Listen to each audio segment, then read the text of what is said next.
Here we go again. Red Hill Racing Podcast is back. This should be episode 2, season 2, right? Y'all miss us. Yeah. How do you like our logos? How do you guys like this? Do you like our beautiful little logos? If We're, you're watching and not listening. yeah, we're trying to step the game up. Season 2 is back. Did you miss us? We took a Didn't. week off. This is a new Yeah. schedule. Every other week until we get ranting and rambling, which Or we lose our might be mind next and just week. have to tell y'all something. And Yeah. do you Yeah. notice anything different above us? Do you see something that's new or see things that's new? Yeah. New things happening. If you're listening and not watching, go back to our YouTube when you get some time and take a look. We got to welcome the 2024 sponsors so far. We got 1 or 2 spots left, so there's still time, but we got to welcome our 2024 sponsors. Okay. You want me to get it going, Dustin, or you want to? I mean, Technically, you can if read them off yourself now. yeah, I mean, if you're listening, guys, we'll start out with, We'll let Dustin do this first time ever. This is yeah, like, so I could see them. I don't have to have a yeah, spreadsheet. exactly. You go ahead. So of course, University will win, and then They myself and Hard, renewed. They renewed. yeah, Both of and them Hard renewed Times Parts somehow. and Service, they renewed, and I'm going to continue with her renewals because we're thankful for them Oh, for 100%. gambling with us last year.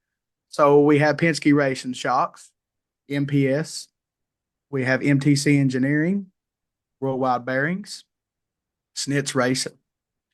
The new ones, I think that's all the old ones, right? Yeah. Yeah. The new ones we have for 2024 is Brock's Performance, BST Wheels Together, Yep. and DME Racing. Y'all know me. I'm always Team talking about DME. DME for life. And we have some very, very huge, I'm talking $15,000 Yeah. worth, maybe more, of giveaways.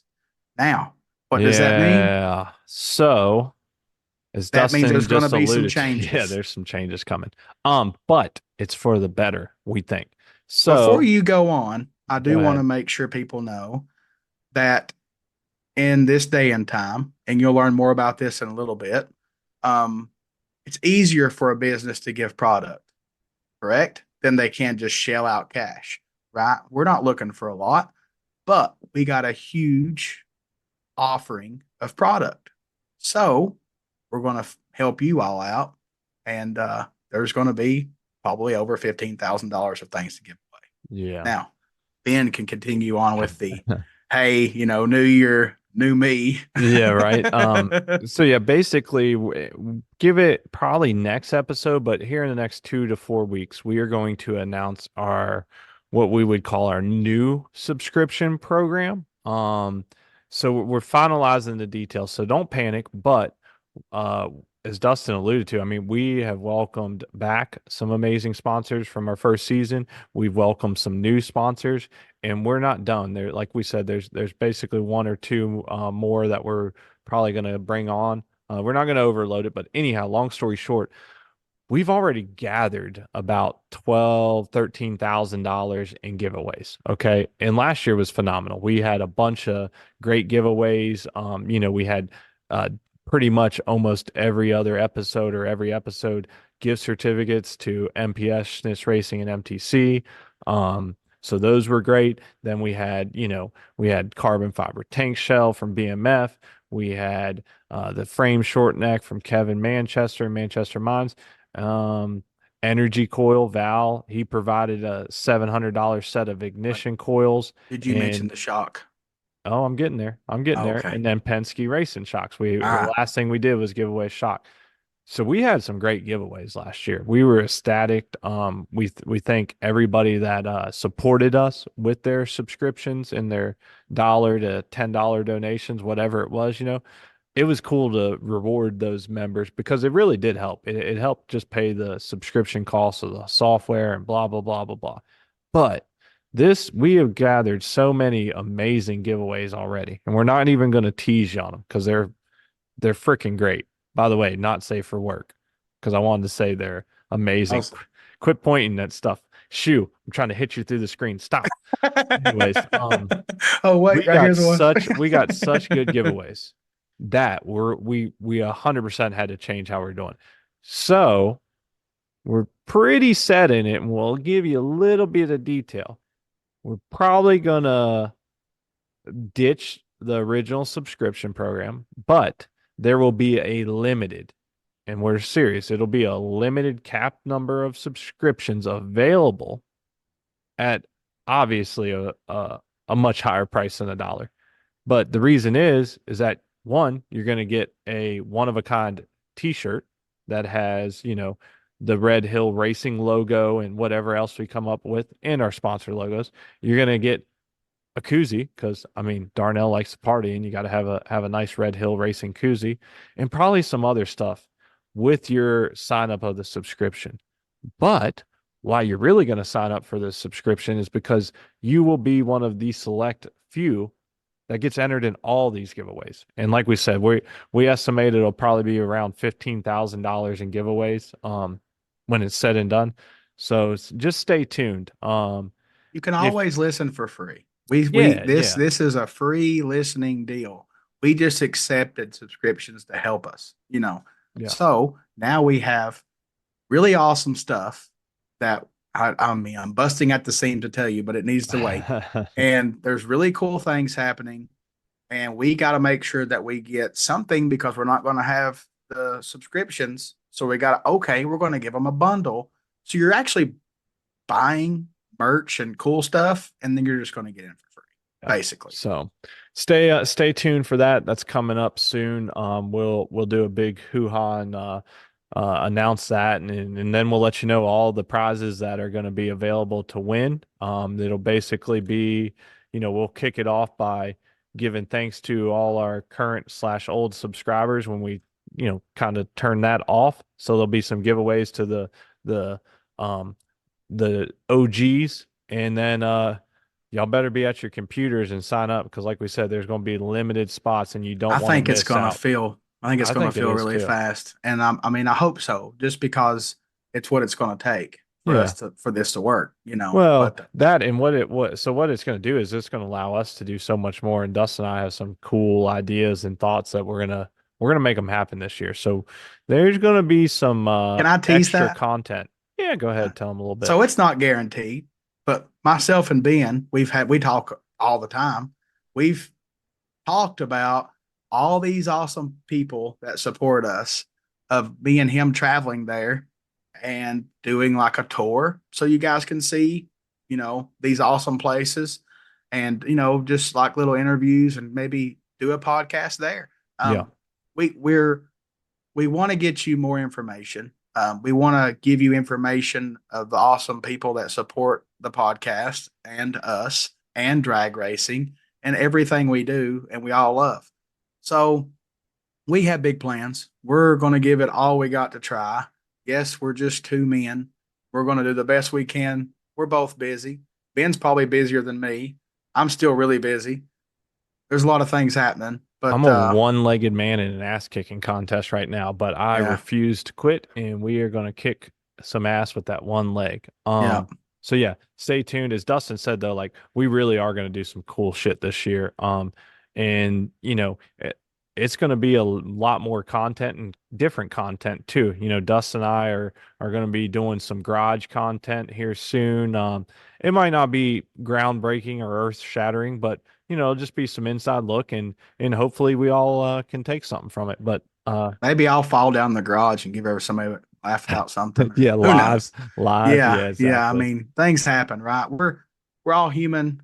We're not perfect. Obviously, we're redneck and a hillbilly, That's but right. we are pushing to make this awesome. I think we are honestly really leading a pack because there is a lot of new things that we've been seeing, and me and We're Ben just chuckle trendsetters. We're trendsetters. because we're not sheep, and you know, Ben had a great idea. You know, I'm here because Ben had a great idea, and I knew that it would be easier for Ben to have me here. I couldn't do it And without you, brother, for sure. we Because learned this because we all the tried this. time. We tried this. Tell them about the intro last year, this Yeah, time, well, give or I take two made it weeks so much ago. easier Oh my just being gosh. here. And to be honest, tonight's interviewee was kind of, you know, a little hesitant about it because he didn't know how it was going to work. And then when we got in here, dude, we rambled on like it was just awesome and how great it did. I mean, of course, this person's handles interviews, but it Yeah. just sometimes people will think about an interview on a podcast, and some of them are old school, and they're like, "What? Like, how am I going to do this?" And to be honest, just being around the right people makes it very easy. Um, Yeah. I mean, maybe we'll have an interview one day with like a listener, just a random person. Like, Well, they're not going to be random because they're going to be our loyal listeners well, I who we mean, yeah, but you love know what I mean? dearly. Like not like a business owner or a product, person that can describe a product, just like a racer. Yeah, Like yeah, I know we've had racers like, pro street racers and this and that. I'm talking about like me and you, like good old bracket racer. yeah. No. I'm So we down. need to get it would be cool. And we're just trying to make this stuff great. And do you want to tell them who They already I mean know, remember? they're We gonna forgot. know. Yeah, we forgot. That's Yeah. the Tiffany effect. That's the Tiffany effect. We can't tease it because they already know. So let's get them what they want to hear. The YouTubers do that though too, though. Whatever. Yeah, yeah, Yeah. maybe yeah. Yeah. Okay. So not safe for work. We got we For got sure. we got the man, the myth, the legend, Mr. Brock Davidson. We got him worked up a couple times. We got excited. I mean, y'all know that we can't keep our mouth PG, or I I, can't. I I just want to explain to y'all something. And I say it in the conversation with Brock. Did you say his name? Yeah, I already said it. Okay. They know. Anyway, Brock's coming on here all right, shortly cool. in the next two Um, minutes. I personally watch Brock's YouTube channel. I am a connoisseur of more information and learning something. And tonight you're going to learn something from a different angle than we've ever talked about. We're going to, Brock's going to talk about sponsorships from the business side. Now, me and Ben Yeah. kind of know the business side, right? Ben used to work for Brock, and that was his job there. So obviously he knows about it. But you're getting it from the business owner himself. We didn't only talk about that, of course. We rambled like we do. That's how we roll. Yeah, yeah, no, this is as Dustin said, this is not only do we get to talk with Brock, who, he's a legend, right? And he's built an amazing company and business. You know, around the sport we love, and it's morphed quite a bit recently, but it's been one of those one of the companies that you just know when you get into this sport. So, anyways, we're super excited. But yeah, he shared. We could have talked about any number of things, but the majority focus of this interview with Brock is just really kind of diving headfirst into sponsorship. So if that's of interest to you, enjoy. If it's not, there's plenty of other good stuff in here. And look, we're telling you, Brock shared some details that It's going to not a break you guys. lot of people would share. And we definitely aren't going to tease those because you have to listen to this. There is some great stuff happening, and I'll put it like this. Back in the day when I was running sponsorships and stuff, there was hardly any way to measure whether a racer was making an impact. Like if you got a phone call or an email about, hey, so and so told me to call or order this, or I talked to them, like cool. But for the most part, my best metric for tracking sponsorships and return on investment was from dealers that asked for stuff that were racing, whether it be HTP Racing and they needed something for their shop bikes, or I could see because I had their history and their sales history, and that was the best metric. Well, it's changed, and y'all know that. Y'all have seen it if you've been paying attention. You don't even have to be a good racer anymore. But if you can reach a lot of people, y'all are probably getting where we're going with it, then you can do some amazing things. So you're gonna want to listen to this, trust us. It's wild. It's wild. And then Enjoy it.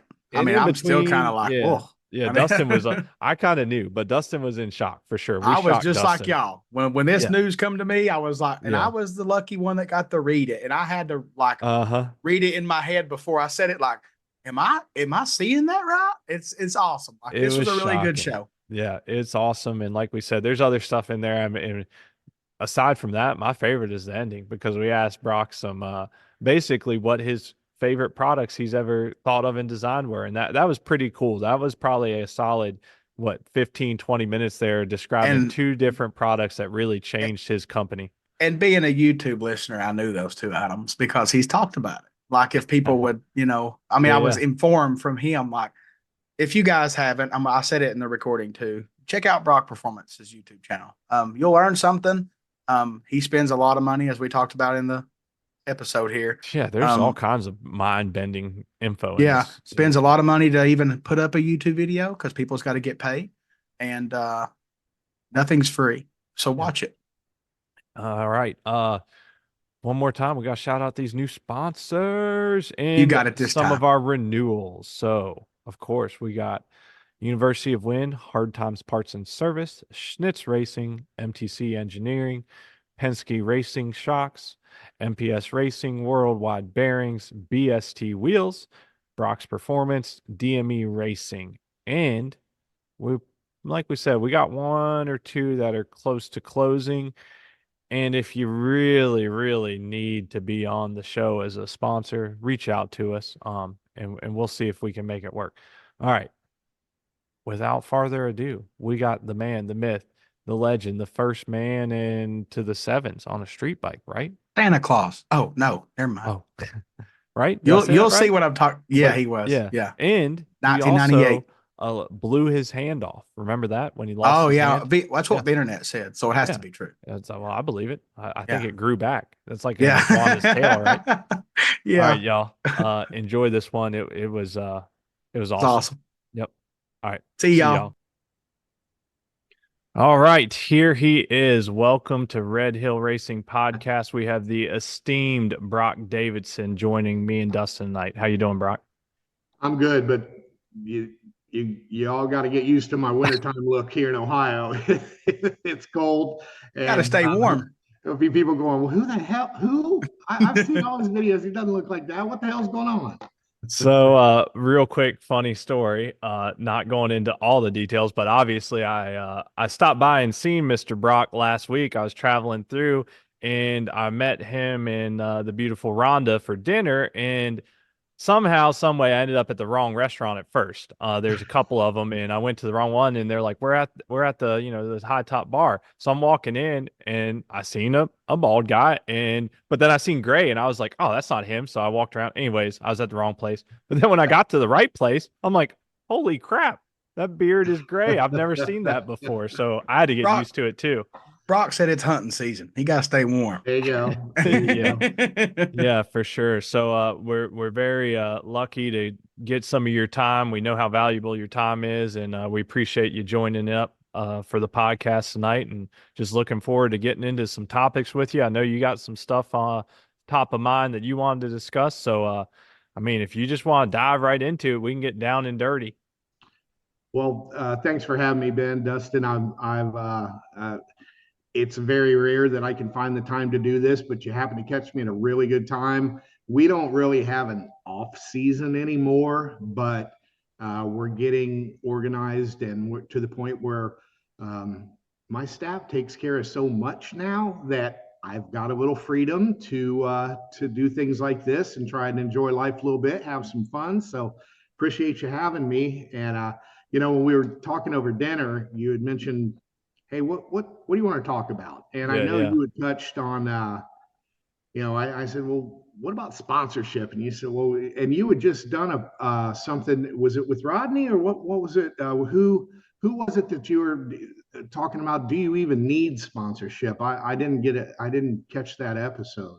Um, I mean, we've talked with so many people, but yeah, we We just went over that a interviewed. few times. Yeah, we just last person we interviewed was Rodney Williford. But no, I think what I was telling you, Brock, He's a is that bad man, by the way. 100% props to Rodney. Yes. yes, agreed, On top. 100%. I think what I was probably talking with you about, Brock, is just that Dustin and I have the University of Wynn school now, where we're kind of educating members on bracket and index racing and how to excel Okay. at that. But we recently, towards the end of last year, because that's quote unquote normally sponsor season, we went over that in depth. We had some interviews, and Dustin and I took some time. So I think that's probably what I was referencing in that, hey, we were teaching our school members what we knew and then how things have changed. And obviously they've changed, from even back when I worked for you at Brock's. And Yeah.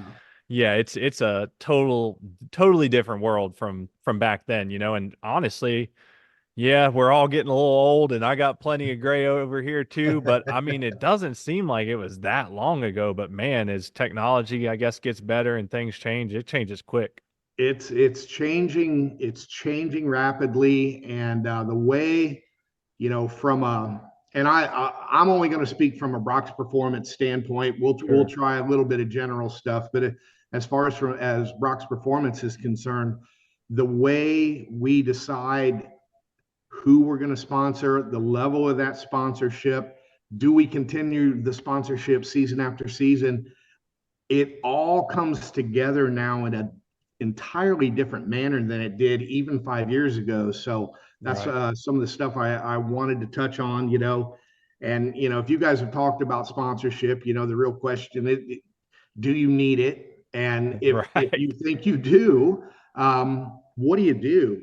How do you obtain it? What are the steps? How do you even go about it? So One of the biggest things people don't realize about sponsorships is if you do have a partnership, you got to do a lot of work. Like it's not just give me and then that's it. Like you got to Right. have a return on the investment for the company that you're helping. Make sure that they're proud to have you. Maybe turn on some wind lights. That helps, but not always the case, you know.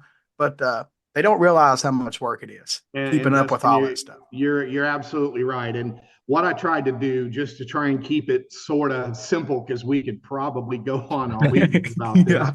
but I Yeah. sort of broke it down into what I would consider the three rules that if you do decide to go the sponsorship route, what are the three rules to live by according to Brock? So Right. Right. Right. basically, and we'll touch on all three of these, before the end of the night. But number one and is racing is a hobby. Sorry guys, I hate to say, because I know y'all take this stuff really, really seriously sometimes, and there's reason for it. We'll get into that in more detail too. Hold The on, other hold thing on. Can is, you say that one more time? Because this is coming from the man, Brock it Davidson. it is Listen a closely. hobby. I'm not kidding, and I'm gonna tell some stories because I was sponsored by American Suzuki back in the day, and who the hell am I? Why would they pick me? So we'll talk about some stuff. The other one is, if you do want to get in the sponsorship game, you really need to know your worth. What? Okay, you're the local fast guy. That's awesome. I got world champions on speed dial. Why would I give you money when I have them? Amen. You right? Whew, I love But it. That made me all and tingly. Dustin, you touched on a really good point too. Is winning everything? No. It's really not the biggest You can part of win it. every race and be an asshole. You're not getting our logo. You're not gonna get. We're not gonna deal with you. That's not what Brock's Performance is about. So we'll discuss that too. And then the last thing, and for sure, what you mentioned there, sponsorship turns your hobby into a business. Correct. Yes. It really is. You are asking a company for blank. So what are you going to give them in return? How are you going to pay them back? There are plenty of guys who ask for free stuff. They get free stuff and they're happy. Well, guess what? You're not going to get any more free stuff. And another thing is, as your career progresses, us guys in the industry, we talk. If you don't, Yes. Yes. Yes. Yes. and there's so And it's not that it's not like huge either, right? Like we know most oh yeah. everybody. We're not in some like industry where, there's 5,000 different businesses and nobody like we all know each other. Listen, we all like free stuff. We're all big kids at heart. We open up the damn cereal box, dump it out, and get the toy. But but the reality is we're big kids now. So if we're going to ask for something, we need to be able to. We need to be first of all, we need to ask for something that is proportionate to our abilities, It's got to and make sense. yeah, it has to be proportionate to our abilities, and we have to know exactly what we want in return for what we can give that company. Oh, I'm having bad flashbacks. Oh Lord. Oh man, right. Man. So anyway, if Those if you guys want to go ahead, we'll dive into racing racing is a hobby, and I've used this analogy a bunch of times, right? We've had people that have asked for, and so we used to have an online form, a sponsorship form. We took it offline because, believe it or not, everyone and their effing dog wants a free set of carbon fiber wheels. Right? They not realizing that you got to buy them? Like, Yeah, like you're making they them. don't. They have no idea. I swear, some people think we just have a big old pile of money and a big old pile of wheels, and we'll just give them away. No, Yeah. no, man. I gotta buy that. So I open up. I take my wallet. I go to BST. I say, hey, I want to buy those, and I want to give them to this guy. Yep. Well, That right there alone should make them so thankful, even if they did get an opportunity to get something. Even if you opened your wallet to give them a set of lowering links, that's a big deal. it is. You know what I mean? And considering it's a hobby, if you fly a kite as a hobby, and someone, gives you some string, far out. Hell yeah. You're flying, baby. You're flying.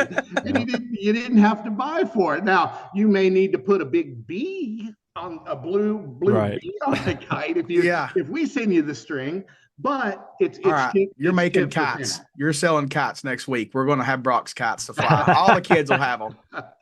Well, Every order over $5,000 gets a free Brock kite. Hell yeah. I'm on. Okay, we're good. I'm ordering Got it. tomorrow. I Yep. want a kite for my kid. So that really. So I started thinking about it, and I said, what's the difference between a hobby and an obsession? Because I think Right. a lot of us have been there, and basically I came up with a hobby's a way to spend free time and relieve stress. An obsession is an extreme form of a hobby, but it can be unhealthy, and it can consume all your time and all of your money. Racers, Yep. do you hear me there? It's a fine Sounds line familiar. right there you're Yep. flirting with. And then if you take that one step further, which I will wholeheartedly admit where I was, it was an addiction, right? It was, and basically addiction meaning the activities you do on your free time, it takes up that time and it takes up your work time. It's all encompassing. You can't, even if you're at work, okay, I'm working along, but I'm thinking about going racing, and I'm thinking about what I need to do to beat Dustin or Ben or whoever else I've got to outrun. And it can really, really, really consume you. And I was there. I managed to break that addiction. I think I was all there. three of us can raise our hand because at some point all three of us have been there. Sometimes Luckily, you I gotta think- go, hold up. Yeah, I step think back. we're all recovering addicts now. We but- are, for sure. Well, and in that same respect, and a lot of people might think this is a weird statement, but that basically means that all three of us have some form of ADD or ADHD, because instead of focusing on what we're supposed to do, our mind is going off somewhere else that is happier, which can turn into a real problem. But Yep.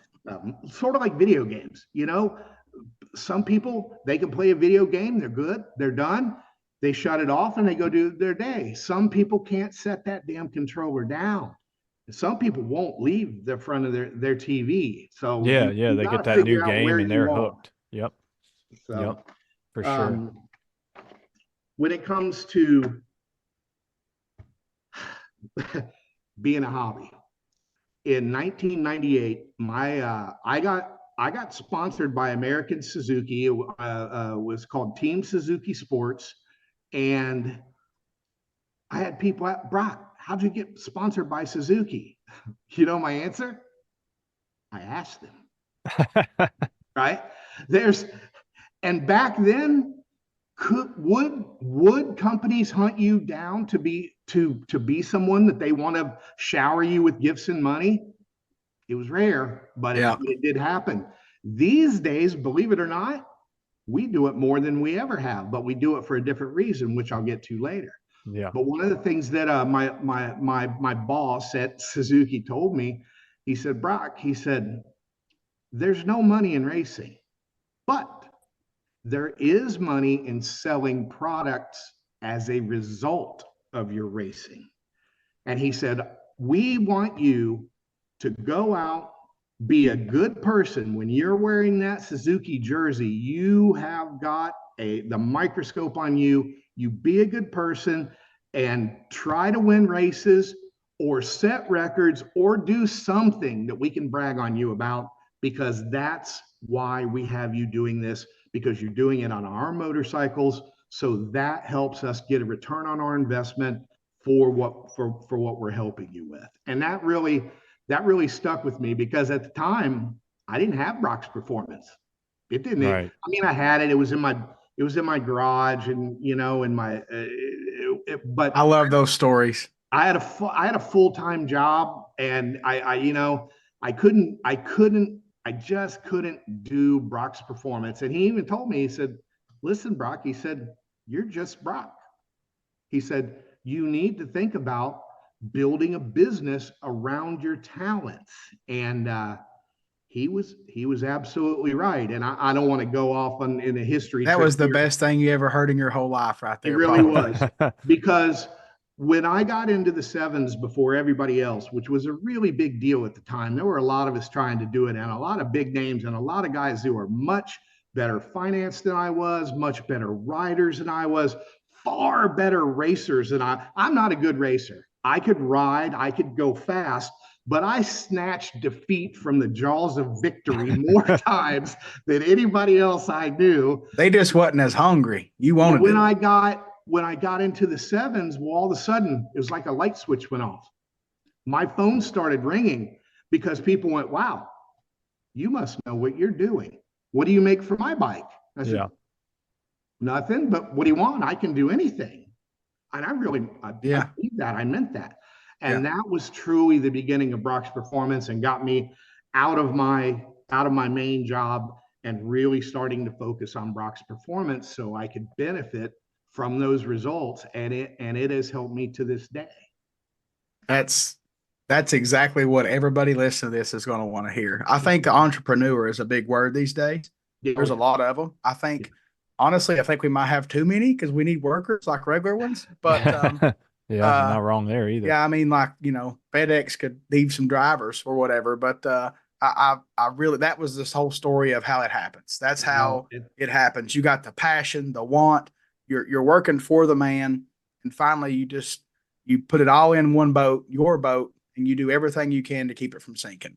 Well, and I had people, and I ran Brock's Performance out of my garage. It was Brock Davidson Engineering or Brock Davidson whatever. And because I had a full-time job, I couldn't answer phones. I couldn't do technical stuff. So I would invent products that I went on my race bike, and then I would mass produce those products, and I would send them to Schnitz Racing. And for years and years, probably 15 years, they shrink wrapped them in Schnitz packaging, and they sold them out the door, and I got a check. And that's what I went racing with. It was like my real job paid my bills, and my Schnitz Racing money paid for your racing. Yeah, helped pay for that. Also leads back to everything requires work. You got to work. It does. And there people would ask me, "Well, Brock, why don't you just start your own business?" I mean, I don't want to ruin a good hobby. Well, listen, newsflash, I completely ruined a good hobby. Yeah, especially when we look behind you, we see a Harley. Lord. For the first 5 years I was in business, and I incorporated in 2002. I'm sorry, man, but I hated motorcycles. I guarantee because you get burned out. They're my passion, but trying to build the business and deal with my passion, oh my God, it was so stressful. Now that we are where we are, I mean, we're an international brand. We shipped to 120 different countries last year. You got that structure. Now, I wish I'd have done it sooner, but that's okay. I'll be around a while. We'll keep Brock's Performance going. So that's right. We're going to have to get you bracket racing or something. Give you something challenging. So Dustin, the first time I had to put my brakes on to win, you're out. That was it. I was done. Nope. I would That's the even go. exciting part. I would go to our home track kill care to practice on a Saturday. I would enter, I would qualify or do my test passes on, during the bracket race program. And so many times I told people that I was racing first round, it's like, listen, I got to go home. I don't want to be here. Just don't red light. I'm Yeah, going to yeah, go yeah. out. The only reason I'm here is to go run my quickest pass ever. Hopefully I'll break out. Just don't screw it up. I won so many Boom. races because they screw it up. Like, no, man, really, I want to go home. I want to go watch Cops with my daughter on my lap. I don't want to be here all Saturday night. But anyway, They thought Hey, you were you got playing more mind seat games. time. oh yeah. Yeah. That's the other thing. I'm not a natural athlete at all. So the way I had to learn was through repetition, and they'll tell you, okay, you're not a free throw shooter. I mean, if you're not an athlete, if you want to be a good free throw shooter, you better plan on shooting that ball about 10,000 times. I promise you, I got 10,000 time tickets.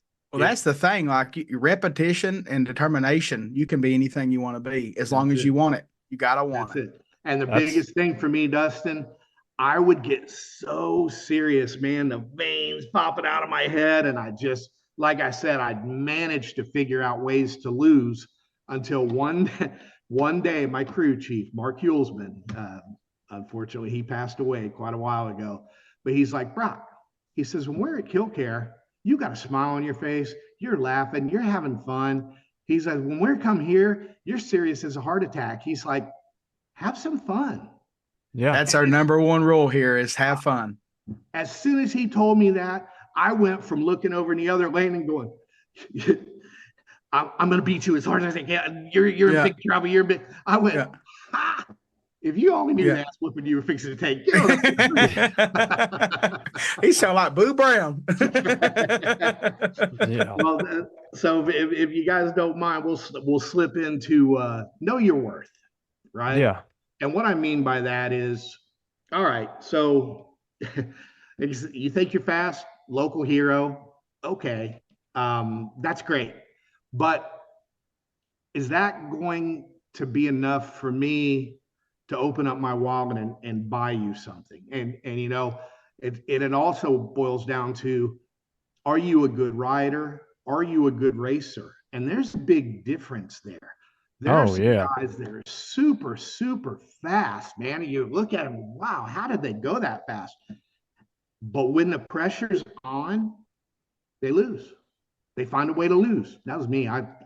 For the first race in the sevens, I had everybody covered. I fucked it up and lost. It happens. Happens, right? There's been race weekends where like, man, they ain't gonna be able to beat me this weekend. And the Yeah. next daggum round, I choke it up. I'm like, oh man. But you know what? Those losses is what those mistakes keep you coming back. That's what drives addict, I guess you would say, because that's what we are. And I've watched you win a bunch of races, Dustin. I've watched Ben. I could get myself in trouble for this one, but I'm going to go ahead and say it. Out of all the racers that have raced for us, we've had some really, really talented guys. There's one that sticks out in my mind. If you guys talk to Spencer Claycomb, you'll probably figure out who I'm talking about, who manages to win races he's supposed to lose. Somehow, some way, would win when all the odds were against him, when everything was stacked up against him. The dude found the winner's circle, and love him or hate him, man, it was Ricky Gadsden. That dude, it was so. We would go up to we were in Super Sport before, and I told my guys, like, y'all need to pack the trailer. We're leaving there. It's only the semi. Listen, I can do math in my head. I know what's about to happen here. And Rick, the problem with Ricky was when you raced against him was that when the pressure was really on, he didn't make a mistake. He got in the zone. And your job, if you were racing against him, was to realize, first of all, he's going to cut a perfect light. Second of all, he's going to run the quickest pass the bike's ever gone. So all you got to do is beat that. Go faster. Man. Easy, right? Easy. Good luck. And we Yeah. we won several super sport championships with him. And don't get me wrong, I had some great riders, man. We've had Jeremy.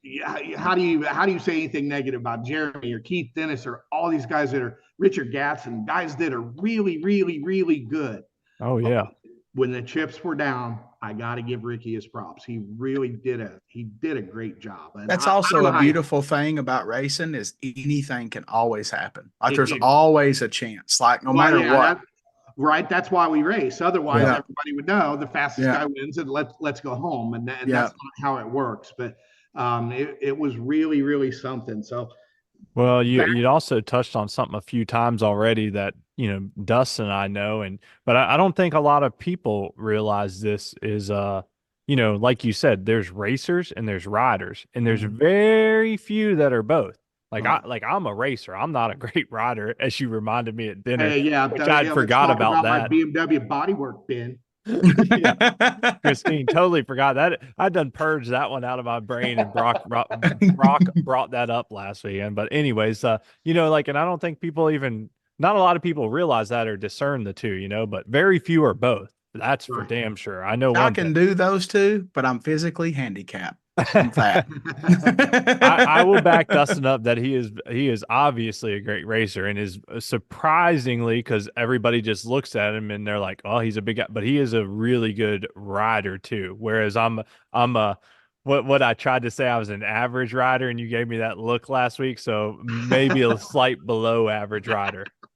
Well, I tell you what, Dustin, I don't know if you know Joe Holt from Columbus, but I do. Joe's a great guy. he is a great guy and he is a big dude. And Oh I tell yeah. you what, he can ride as well as anyone. He's just big. We And it does physically handicapped, man. We can't help it. Like that's it. the Shit, That's taters it. win every time. I've said it. We've talked about it quite a few times when we do our XDA recaps this past year, but it only makes sense to bring it up once again because I met the man through you, Brock, and I just remember the first time me and Brock were going to the track to test something, and he was like, "Yeah, I got a buddy of mine, Mike Davis. He's coming to ride," and I was like, "Who?" Because I'd never heard of the guy. And I'm like, here. Meanwhile, I'm a young kid still back then. And I'm like, what the can't believe you didn't ask me to ride it. Like what? Not even like that. I No, was well, I was so naive. I didn't even know at that point that I wasn't a rider. You know what I mean? I raced, but I didn't know I wasn't a rider. And then we go to the track and I meet Mike, and my first impression was like, this is a big dude. Like like why is he riding the bike? And I mean, everybody knows now, blood. Everybody knows Mike now, but damn, he's a hell of a rider. he A is, hell of a man. rider. He is, and back to that handicap at 190 pounds, is he huge? No, but compared to a guy that's a buck 40, Yep. Oh man, if he was a buck 40, they'd be in trouble. ugly, ugly. hmm And Because me and Mike's friends, and I give him a hard time all the time because it's what we do. he's fun. If you He's can, fun to give a hard time. oh to. yeah, because he gets mad sometimes, but he is a really good rider. Oh, And yeah. if he was 20 pounds lighter, he would mop those guys up. Like He would. and honestly, he don't look like he needs to lose weight. So it's kind of one of those things. Yeah, You have to yeah. starve Yeah, yourself to where's he win. gonna where's it gonna go? I mean, Right, right. he done got one of these that I worked Yeah. on. No, I mean, I wish I was his size. You know what I mean? Yeah. Like I can look at something and probably gain weight. So Mike is a great person. He actually hangs out with us at XDA races, and we always break bread and eat together and hang out, and definitely good people and a good rider, even though I give him a hard time and he listens to this. So there you go, Mike. Yeah, yeah. I'm giving you some love, buddy. Yep. I'm sure he appreciates it. Well, and while we're on the subject, and Ben, I know Sonny Kirshner. Oh yeah. Dustin, I'm not sure if you know him. He got into muscle building and martial arts and stuff. But one of the things that Sonny also not a small guy, but one of the things that he could do, I could put him on a motorcycle that I was riding, and he would come back and he'd say, "Hey, Brock, you need to change this. You need to change that. You need to change that." And as I started fading away from the racing, I really relied on him a lot to help me. And once Sonny helped me mechanically with the setup, since I wasn't riding the bike myself to be able to feel it, man, I put one of those fast guys on there, and the championships just came. we were tough to beat in super sport for a long, long time. And That's something right there you just said that's valuable in a rider as well, is Yeah. they can come back and give you data. Like some people can come back and tell you everything in a run. And some people come back, well, I don't know what happened. They have no idea, you know. well, and some of the best riders will ride around the problem, Yeah, yeah. which is Yeah. awesome. Or they can feel a problem coming before it is a problem, you Well, know. if they ride around it, that's great. But then I didn't fix it. If I could Yeah. fix Yeah. it so they could concentrate more on what they need to do, it just Yeah. it works out better that way when it comes to going really, really. Oh yeah. I feel like in super stock, like if you can make it to second or third gear, you know, the number one rule after that is shift points and tucking. Like I Yeah. think the 1-2 shift is one of their hardest things. Me and Mike's talked about it, and like sometimes he'll plug second and he'll knock the tire off and it gets him, you know, because he's running all the air pressure because he is heavier and he needs it, you know, to try to go fast. And it's we get people all the time caught up in the bracket stuff. Like, oh, if you're a rider, you can do this. If you want to be a rider, go jump in super stock. That's where the real OGs are, period. And then real street. And then after that, that's it where goes the away. serious riders are. And, Oh yeah. one of the things that would just blow everybody away, Keith Dennis, he's not going to get the best 60 foot, but he's going to beat you to the 330. Yeah. Oh, It's yeah. because he could cut a lot and leave. That's the biggest Exactly. thing. And he would pick up between the 60 foot and the 330. He'd put 700 or 800s on the rest of the field. It was great, but it's how he rode. And if you Yeah. watched how he rode, man, he really loved the bike. Michael Phillips was one of those guys too. You watch him ride a super sport bike, and I'm back. I'm talking. We're not in super stock yet. We're talking about the good old days. The good old Yeah. days. But when those guys would leave, you just hear this. You know, they're Yeah. just loading the hell out of the bike, and once it shot forward, bam! Just amazing, amazing times. We were going faster in 2005 than the super stock guys are going now. And we Oh, only I had know. 172 horsepower. Now we did have different rules. Right. We were allowed to have ballast, which was huge until who was it? Marty Ladwick. He showed up in a race, a 600 race, and it looked like he took his bench press apart, put some threaded rod through the axle, and it had a couple plates on either side. And then finally they're like, no, we need to change. It's got to be a respect part of the deal. Like you can do some stuff, but keep it cool, you know. And then along the technology changed, and then it become tungsten, you know, instead of those weights. Well, as usual, the whole ADHD thing. We're going in a circle here. So it's back to the know your worth, right? And you got to remember that there are people out there that are more talented than you, but that's okay. You have to put a package together that makes a company want to help you out. It's business. At the end of the day, it's just straight up business. So the more professional you are, the more responsible you are, the more you watch. Suzuki sent me to a PR class back in 1999, and it was some of the best stuff that I ever learned. Number one, always look Suzuki. If you're out in public and if there's you are representing our brand. They taught us how to talk. They put a big, because back in the day, we were on ESPN, even AMA Drag Bike and Pro Star days. I mean, ESPN would cover us, and shit, what's the other one? I can't think of it. But they come up, put these giant cameras in your face. Well, you'd be in the middle of an interview at the PR thing, and they just have somebody walk behind you real slow, go like this. Yeah, try and train. Got to focus on the goal there. You focus on that camera. You be and brand loyal, man. Listen. How many guys are pimping one product this year and another product next year and pimp something else the year before? That's another thing that is really a turnoff to a company, because as soon as somebody else comes along with a shinier product or more money, we know we're getting pushed by the wayside. So why even bother? Why even? That's something I've told a lot of people that I work with for a long time, myself personally. It's like, I'm like an old dog. You'd have to run me off. Like, I'm not going anywhere. That's just the way I am, you know? Yeah. And it's still that way to this day. Yeah. Well, so the guys just need to keep that they need to keep that mindset when they're thinking about It's sponsorship. like a marriage. It really is, but it's worse than that because we'll fire Yeah. your ass. You Yeah. know, Yeah. Yeah. Yeah. Well, Talk it about a also, divorce. yeah, it also goes back to Brock, like what you were saying in respect to, the fact that, um, oh man, it just left me. Hold on. I had it right there. Come on, Oh no, Darnell. no, sorry. So there we go. Yeah, Darnell. Yeah, exactly. I had a Darnell flashback. Get Although out they of called there. me late at night. Yeah. No, I got it back. It goes back to what you were saying, just about the fact that, oh man, y'all done made me lose it again. Oh, sorry. Industry. You got to focus, squirrel. It goes back to ADHD. the industry. Yeah.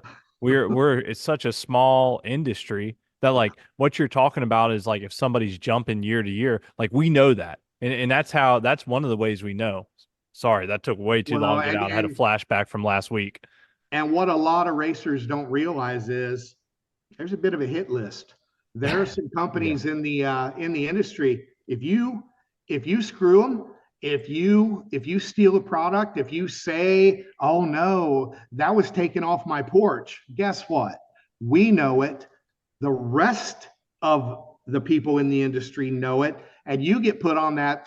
Fuck no, we're not sending you anything list. There's a do not sell list, and Yeah, there I have we that have them. list. Yep. We have fired a bunch of customers over the year, and you don't want to do it, but you also don't want those people, especially representing you. That Yeah. absolutely not. So, anyway, that the segue there into dun dun dun. Sponsorship turns your hobby into a business, and I know we've been touching on it. But racers need to understand that if they ask for something, whether it be preferred pricing, discounted pricing, like the kite string, okay, you can Right. have it for free, but we'll sell it to you for half price. Listen, that is something, and the thing that they don't realize is that whether it's a discount, a free product, cash, which doesn't happen. Well, it does, but we'll get there. Yeah. Um, regardless of what it is, that comes off of the bottom line. If you're a business, that comes off of the bottom line. If I give you an exhaust for half price, that means I didn't sell an exhaust for full price, so I didn't put that money in my pocket. Right. You Yeah. invested in someone. What's that? You invested in someone, so it's an investment. It is like you said, it's a partnership. It's like being married. It's really a big deal. And the higher that level goes, the more the responsibility increases for the racer to give some type of return on the investment. As a general rule, if Brock's Performance gives you a product, we're going to need to sell 3 to 5 of those products to break even. Right. Well, that's great, but we're not in the break even business. How am I supposed to pay my bills if I'm breaking even? You know what I mean? Because it is a business. It's a business. You Yeah. have to be able to do it. And we establish a sponsorship budget specifically for this. And Ben, I don't want your head to hurt here, but Ben was in charge of our sponsorship budget for a while, and it is really difficult because, okay, Ben, you've got X amount of dollars for the year. Now, if you spend all that in January, you get to deal with racer after racer after racer from February to December, hounding the shit out of you, and there's nothing you can do about it because just like a family, if you have a budget, you have to adhere to it. I'm not going to go borrow money to give you shit to have fun. Exactly. Doesn't Or your make hobby. Yeah, it doesn't make a lick of sense. So, No. They should be thankful you even have that budget. You know what I mean? Exactly. And you see companies cutting budgets all the time. There are a lot of businesses in our industry that really don't sponsor anybody. They may like a race organization and they may sell products as a result of the race organization, but do they sponsor a class? Do they do do they do anything to help the organization? Because if the organization isn't there, guess what, guys? We don't have any place to race. So you just now Exactly. basically, you just now said me as my business. So I have people message me about sponsorship. Mike, don't do that. But I do sponsor the race series that you can go race at. And I help that series have you a place to race. Yeah. And I get them all the time. I'm like, man, to me, spending $10,000 a year on series sponsorship, a big deal.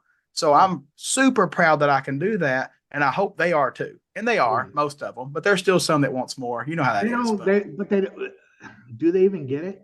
they Do don't. you? I don't think so. Do A you lot get of your people don't. 10,000 back?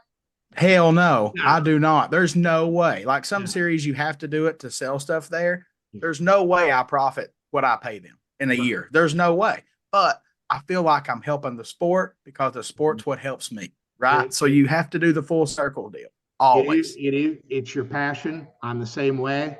I used to say, I've told people years and years and years, I'm a terrible businessman. Yeah. I make terrible decisions. Yeah. And in order to sort of curb that from me, I have people in place that I trust, and it's an odd number. And I'll say, hey guys, I think we need to do this. And they'll be like, Go sit down, Brock. Go sit down. we know you're the boss, and we know you're the t-shirt model and all that stuff, and your Yeah. name's on the sign, but oh hell no. And I can override them. But I even Yeah. asked my wife not too long ago, I said it, and she's worked she's worked at Brock's Performance since 2005. I said, how many times have I overrode you or our vice president Jeff Grieco when we're in a meeting? And she says, once. I said, really? She goes, yeah, it was a long time ago, probably 2009, 2010, but it wasn't really a big deal. And me and Jeff went, just let him go have his fun. But otherwise, if it comes down to it, I didn't put them there to not.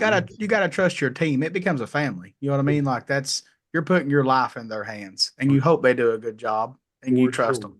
And a lot of people don't realize that Brock's Performance, when I quit my job to go racing, they quit paying me. That'll get your attention, right? But Brock's Performance, really, honest to God, did not exist. We had to move the furniture boxes, and I would take every single order, every single phone call. I'd box every product. My ex-wife luckily had a UPS. They shipped UPS from her photography place.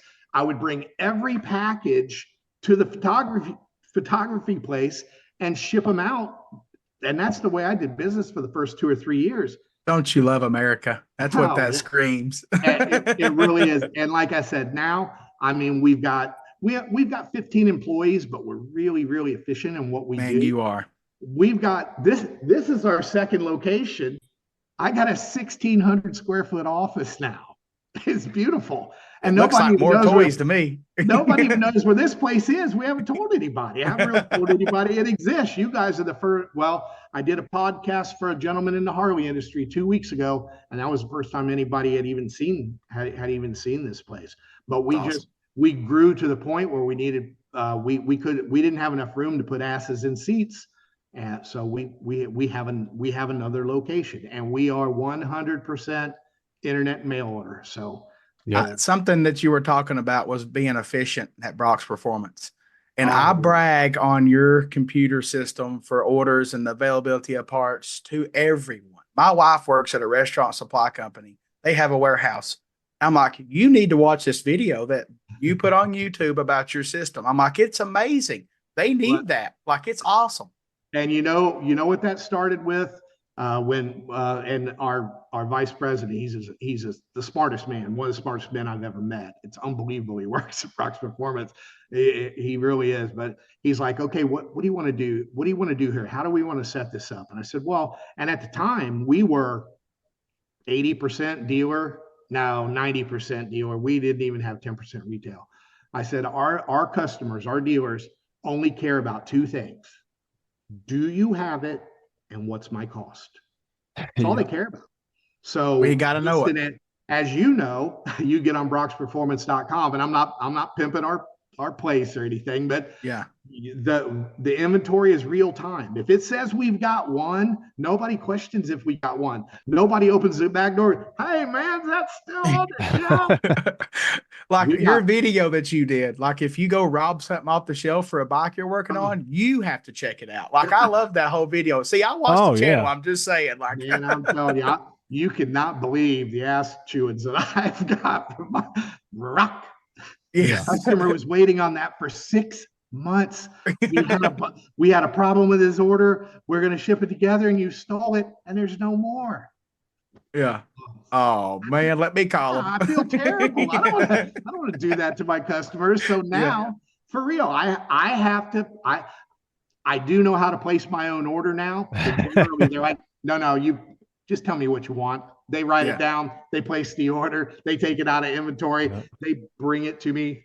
Awesome. Awesome. I sent them some beef jerky a while back, and they said they all loved it. I'm like, awesome. Oh yeah, yeah. You got to take care of the workers, man. Oh, we got good guys too. And real quick, Dustin, hold on, hold that thought. He's running off on us. That's a sweet car right there. What is that? That is Found a out. 65 Impala. Oh, okay. I knew it was something. I knew it was a Chevy of some sort. It's beautiful. I was born in 65. I got a thing for white cars, man. It does something to me. Well, listen, that and like I said, I'm not trying to pimp our place, but our engineering team, when you were having problems with your oil pan baffles, we did a deep was like I know. I wanted to figure it out. I was like, why does it do this? How can one dude have multiple problems when we don't have any? We have what we call issue action reports. So if we have an issue, we document the issue, and then we take action on the issue, and we make sure that we incorporate that. We don't have any issue action reports on oil pan baffles. We've been selling them for years and years and years. They just work. So why is Dustin? Yeah. Why is Dustin breaking them 2 years in a row? Like, what is going on? Well, I had to do some clearance here, and I think they told you about this, but these are your two trouble spots. So with the pickup you were running, and I'm not trying to badmouth anybody or anything, just simply the way it was designed, it was causing a little bit of pressure here. It was rubbing, and I know you can't see in the camera. Yeah, the vibration. Actually, you can see it. The vibration was rubbing that spot. It was rubbing it, but what it did is it pushed it down, and then one of the little pockets from your on the casting, your oil pan mounts, it was pressing yet again. If you can see the little shiny, yep, there, yep, it was pressing down on it, and it was causing it to vibrate in the engine and side loading, which caused it to fracture here. So we have, obviously, we sent you some new ones. I told them, like, send them a damn. Did they send you a spare? No, they sent me one, but we clearanced it this time, so we're good. Okay. So now all of our instructions are going to have that as a point to look into, because if you have that particular combination, it could cause the problem. And I mean, it's not a big deal. It's still held together with the ones. It did not have any issues. As soon as you pull it apart, you're like, oh, okay, well, this is cool. You know, hello, how are you? That's another example. 10 years ago, this had been all me, nothing but, nobody else involved. And now we've got, we've got some really, really, really good people that give a damn, and they find little things like this, and we fix it. So we make sure it doesn't. As a person that's in business and a dealer with you guys, I wanted to know, because if I had a customer have that issue, I could help them. That's part of it. And basically, it was the best person in the world for it to happen to was me, because I can go to you and we can figure it out. And we did. And now we have knowledge fixing the problem. Great. Thank you. So, we got a bunch of customers that just would have went ahead and gone online and trashed us without even a phone call. Like, you can't solve problems without problem solving. You know what I mean? So keyboard warriors, they love to bring up issues nowadays. Do we not have anything else better to do? No, they wake up and they choose to try and ruin someone's business for no reason, even if they're business owners. I could go on. We can make that our next podcast. Hey, I mean, me and Ben are making that our next podcast. That's on our queue of somehow, some way, seeing if we can freaking convey that you don't have to wake up and be an asshole, especially someone's business. Like if you work for someone, that's fine. Like, you get paid, but especially if you own a business, and then you go on the inner tube, as I like to redneck call it. If you get on the inner tube and start down degrading and talking shit on somebody's business, like that's hurting that person, their family, everybody they employ. Yeah, Like that's the there's key there. If you yeah, don't like me, okay, I'm not gonna lose any fucking sleep over it. But if Yeah. you start messing with my business, now you're messing with my employees yep. and their families, their The, livelihood. the And biggest thing is the that's when kids. Brock goes into asshole mode and stuff just gets Yeah. ugly from there. We just quit. Well, like you Listen, Yeah. said, 15 employees and then families and kids. I mean, Brock's Performance is taking care of 100 people. I mean, like they Yeah. You anyways, just now yes. destroyed 100 people's life by being a jerk because you yeah, didn't smile that day and be nice. Yeah. So, I mean, we but all have bad days, guys. It happens, but we ain't got to take it out on people. We can just go take it out on ourselves, yeah. yeah. So, Well, listen, so we talked about how things had really rapidly changed. And Right. just like, you know, 10 years ago, were we going to sit here and the three of us from God knows where be able to talk to each other and live? And no, that crap it didn't happen. These days, there's more stuff going on, and it's really exciting. And I'm gonna sort of get into some stuff here that might blow you guys away. I know, Ben, you're pretty familiar with what I'm going to talk about, but before I get started there, um, when we say we need a return on investment, I had my accounting staff. We got guys. I have people bitch, Brock. When's your next YouTube video? You take too long in between. Guess what? Guess how much it cost Brock's Performance per hour to make a video? Ben, Dustin, give me a guess. oh, I would bet that you're probably spending $150, $200 an hour at least An because you got hour? workers, camera That's a recording. great guess, Dustin. The actual number it's is $255 an hour. Now, Yeah, I was going how to go many higher. man hours did we have into the Hayabusa video you and I just talked about? Holy cow, a lot because it was multiple episodes, right? Like, look, Over 100 hours, man hours. yeah. Since we're talking Do the about math. that, Add if some y'all zero. ain't watching Brock's Performance's YouTube videos, I'm sorry, I'm a over huge a fan. YouTube video that we're not selling any products over. I know it was just knowledge. He give you free knowledge, and you're rushing the man, and he's spending money. Come on, It's crazy. 25 grand for those of y'all that didn't pull out your calculator. Oh, it doesn't show up. $25,000. It doesn't show up with the background on, but yeah, 25K for a video Yeah. that you didn't, Thank that you you for weren't that trying to sell entertainment. anything on. No. Yeah. No, we're not. Okay, the timing chain stretched on your Hayabusa. Great. We don't sell timing chains. Yeah, $159. Replace it plus labor. Exactly.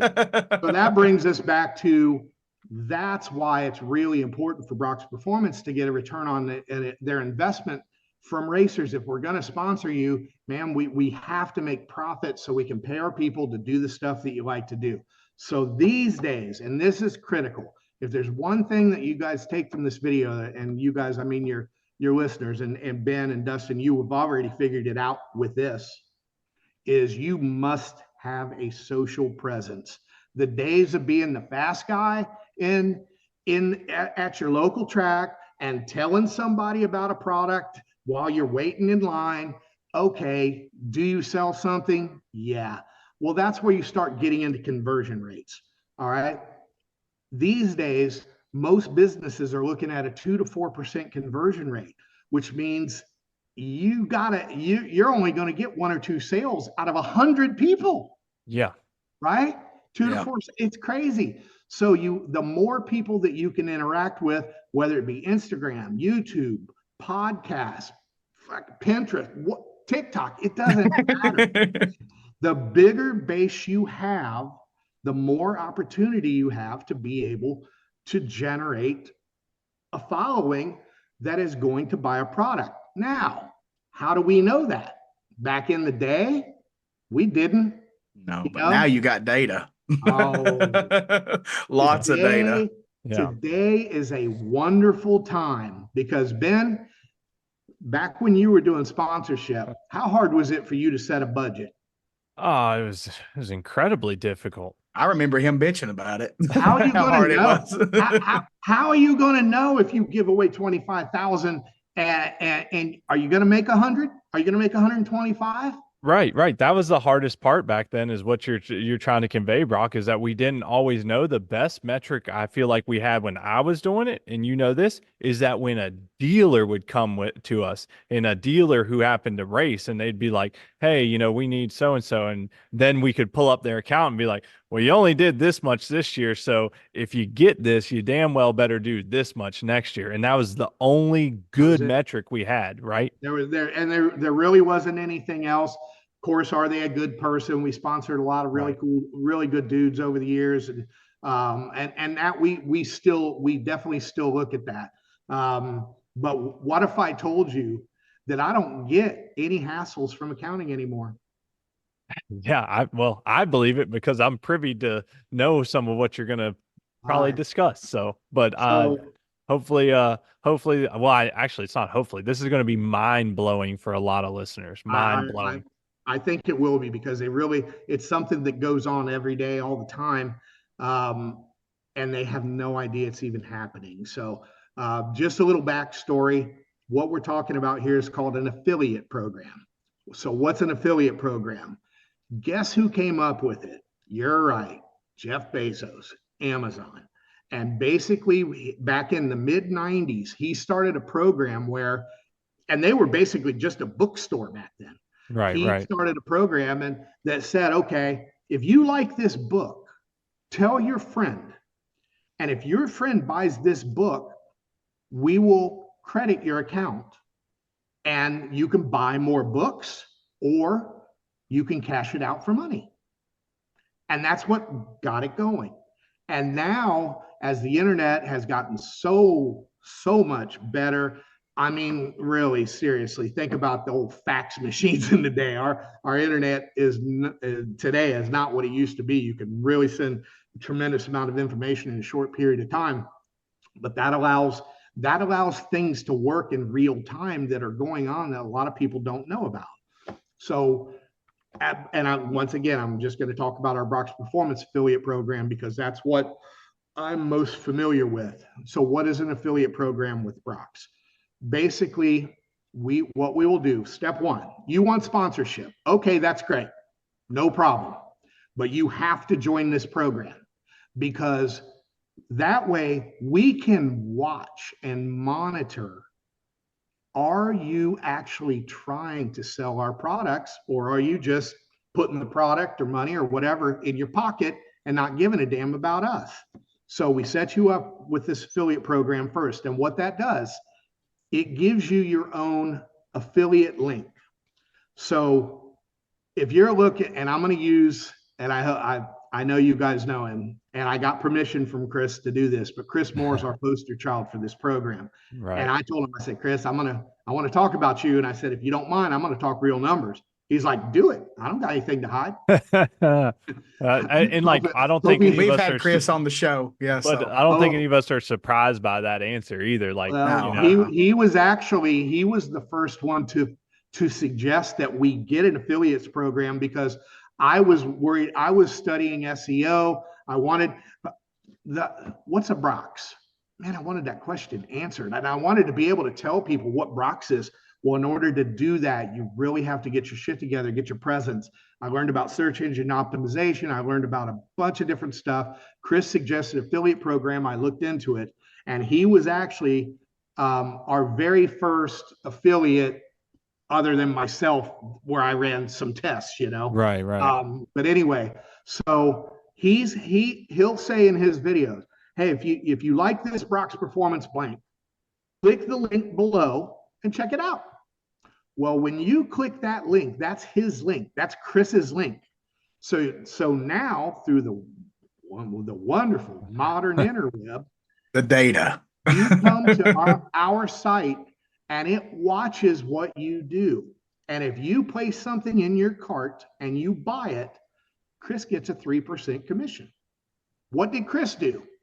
Okay, he may have said, click the link, but did he right, do right. any extra work? Did he do? He's doing what he's already going to do, right?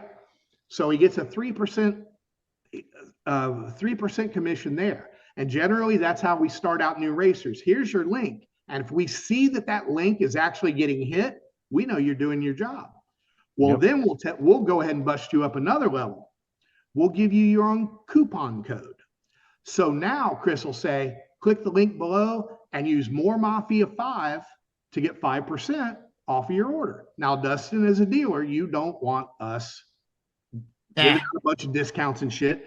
5% off of retail isn't going to kill anybody. No. No big deal. Well, we give up that 5%, but we also match that 5% to Chris. Now Chris gets an 8% commission if you click on his link and you buy his product. Do a little math. You're talking about $250, $300, maybe even $400 if they buy one set of carbon fiber wheels. So how does Chris get paid? Well, his affiliate account is linked directly to his PayPal account. So once an affiliate reaches a level, and for everyone, now there's 2 people that are on the higher level. Most everybody, once you get enough, sales at a 3% commission, it takes a while, but once you get $100, we just send you 100 and whatever straight to your PayPal account. You'll be sitting there minding your own business. You just received $112.44 from Brock Davidson, Brock's Performance. Thank you. Good old Brock brought you a steak, baby. And go buy race parts. Go buy fuel. Yep. Go buy hookers and blow. Okay, all right. We're taking a little too far there. I love it. Anyway, the reason I bring this up is that Chris he's an absolute poster boy for being a go-getter.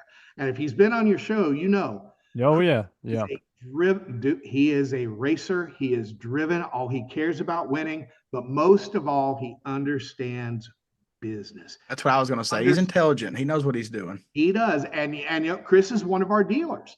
Yeah. So if somebody comes into his shop, well, he buys Brock's Performance stuff, puts it on. He makes money because he's a dealer. Of course, you guys get a better price than retail, so you can make money and pay your bills. Profit is not a crime. Yeah, we're feeding more families here is all we're doing. Exactly. Trying to feed your family just like everybody else. Yep. So that way he makes money there. Well, he's smart enough to realize, okay, well, maybe this guy from somewhere else wants his mechanic to put stuff on. No problem. At least go check it out through my link and go get your discount and have your buddy put it on, or your mechanic put it on, or put it on yourself. Whatever. Put it on yourself. We're pretty good at instructions and things like that. Yes. So, well, he still gets paid, right? He doesn't have to do the work. He's already going to make YouTube videos and Instagram videos and, Patreon. You're taking one job and getting multiple resources of payment from it. Yeah. We are not, and we don't, honestly, it's seamless. He doesn't have to do any work. All we have to do, we do get pinged. Our system will say, hey, Chris, I was doing it the first year and I was paying the guy every single damn day. I'm like, Chris, can we bump you up to $500? He's like, hell yeah. I don't care. I'd rather get 500 from you than 100 every other day. So he had no problem with it. He jumped into it feet first, and he absolutely crushed it. Now, our program, I turned it on, and I'd love to take credit for this, but I turned it on in February of 2020, right before COVID hit. I wish I could have told you I was doing that on purpose, but I didn't.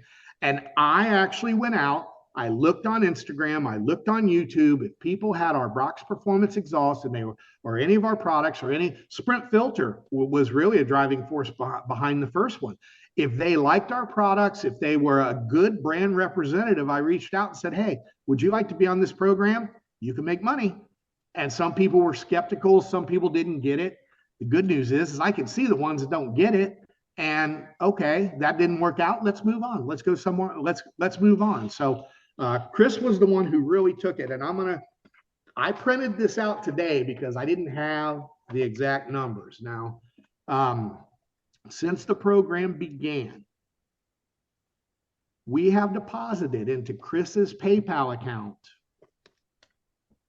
Is this backwards or can you guys see that number? Well, you can see it when it gets. I can see Yep. it 70,433.78. $70,000 we have deposited into Chris's PayPal account. That's a That's really insane. good paying salary for a Right? year. Bam. and Ben and I touched on it when he was here. I think he probably remembers this part. He's starting to out a little bit. You were Darnell getting close to come. talking to Darnell, yeah. Really, Chris, in the springtime, that dude's banking $2,500 to $3,500 a month from us for Wow. doing what he was going to do anyway. It's amazing. It's absolutely amazing. But the best part, and this is back to the accounting can't argue with me here. All right, we give up 13% total off of retail. That's okay. Dustin, you make more than you get better pricing than 13% off, right? Correct. So we're good there as a dealer. Yeah. But Chris has so far generated in revenue that we can prove without a doubt. I can show you every single transaction from every single person, the day, the time, their fucking IP address. I know everything about them. Can you read that number for me, Dustin? Oh, there it goes. Oh gosh, there's big numbers. 100. Oh my, it's millions. 1,432,127.02. Holy shit! Down to the fucking penny. That is nuts. $1.4 million Wow. sales generated. We've got 50.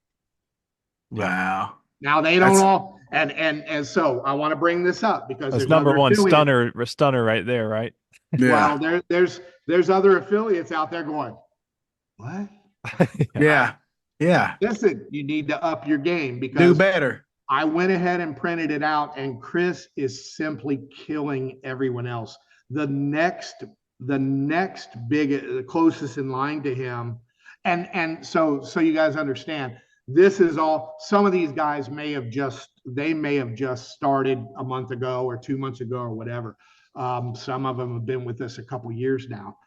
Some of them that sucked, we fired them, and they can ask for all the free shit they want for the rest of their goddamn lives, and they're not getting anything. So anyway, the number two in paid earnings is about $9,000. That is how Chris they can't even pay the taxes Chris has to pay. I can tell you this, in the last 6 months, guess who is doing better than everyone except for Chris? Take a guess. Dustin, Ben knows. I was gonna say I know, so I can't comment. Is it his brother? His brother. I mean, it had to be, right? Big country's goofy ass with that blonde mullet. Well, they're both doing the Star Spangled Cowboy boots, mullet, and all. This dude is he had a hell of an instructor, and a hell of a teacher. And it's obvious these guys are sharing what they do. And the good news is it works out great for everybody. Chris is happy. Everybody's happy. Dustin, nobody's getting harmed. I'm not harmed by it. Me and Ben's actually talked about it. As a Brock's dealer, do you care about this? No.